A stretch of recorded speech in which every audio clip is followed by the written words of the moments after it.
కూరు మండల కేంద్రంలో గలగలా పారుతున్న బిక్కేరు వాగును సందర్శించారు ఎమ్మెల్యే బేర్ల ఐలయ్య.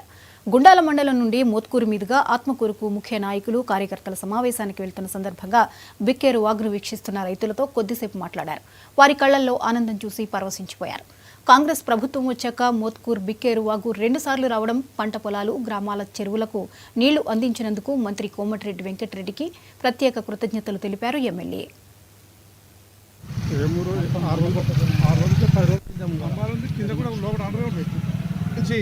ఏదైతే కొండపోచమ్మ మల్లన్న సాగర్ నుంచి ఎక్కువ నీళ్ళ వల్ల ఆలేరు నియోజకవర్గంలో సుమారు 130 చెరువులు ఇప్పటికి నింపడం జరిగింది.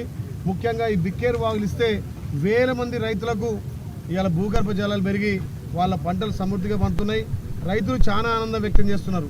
గత బీఆర్ఎస్ పాలనలో 10 ఏళ్లలో మాకెన్నడూ కూడా బిక్కేరు వాగు పారలేదు. ఇలా కాంగ్రెస్ పార్టీ గౌరవ ముఖ్యమంత్రి రేవంత్ రెడ్డి గారు వచ్చినాకనే బిక్కేరు వాగు ఇప్పటికీ 3 సార్లు ఈ ప్రభుత్వంలో పారింది. కాబట్టి ఇది రైతు ప్రభుత్వం అని రైతులు మంచి హర్షాతిరేత వ్యక్తం చేస్తున్నారు. మా ప్రభుత్వ ధ్యేయం ఒకటే, ప్రతి రైతు చివరి పొలం వరకు గోదావరి నీళ్లు పారించడమే లక్ష్యంగా కాంగ్రెస్ పార్టీ ముందుకు పోతుంది. ప్రతి రైతును ఆదుకుని రైతులకు పెద్ద ఎత్తున రుణమాఫీతో పాటు మా ప్రభుత్వం రైతు భరోసా ఇచ్చి రైతుకు అండదండగా ఉండి ప్రతి నాటు పెట్టిన చివరి ఎకరా వరకు పారే విధంగా ఈ బిక్కేరు వాగును పారించడం జరుగుతుంది.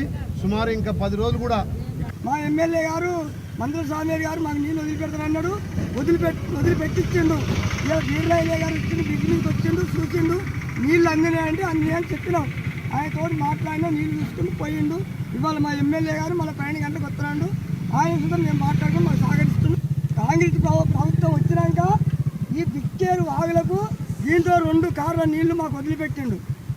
కేసీఆర్ ప్రభుత్వంలో ఏం లేదు, మాకు ఎక్కడ ఏం రాలేదు. హస్తం పార్టీలో మాకు నీళ్ళు వచ్చినాయి. మేము సంతోషంగా రైతులు ఉన్నాం. ఇబ్బంది లేదు. రుణమాఫీ మాట అయిపోయింది. రైతు బంద్ వేస్తుండు. అన్నీ ఎవరికి ఎకరం నుంచి 2 ఎకరాల నుంచి 3 ఎకరాల కాడికలు వచ్చేసింది. ఇప్పుడు ఇంతవరకు ఆగింది. 5 ఎకరాలు కాదు 10 ఎకరాలు రైతు బంద్ చేస్తారంటే రేవంత్ రెడ్డి ముఖ్యమంత్రి చేస్తారంటే మాకు